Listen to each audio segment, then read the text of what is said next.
Welcome. Well, this video is about why I don't have a video today.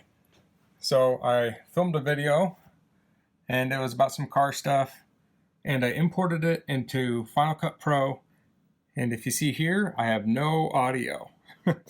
So I checked it on my phone that I record on, didn't have audio on there, and I figured I didn't have it plugged into the phone, and I was looking at my microphone tonight and I didn't have it plugged in all the way on the microphone.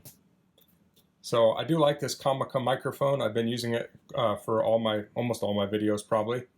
I'm not using it right now because I'm showing it in the video, but this is the first time that I haven't had it plugged in all the way and I lost my audio. It was a bummer. I know this happens to a lot of people, so hopefully you'll learn from me and double check your audio connections. This is the one that plugs in the phone, but I didn't have that plugged in all the way. It was sticking out just that far, and that's enough to not capture audio.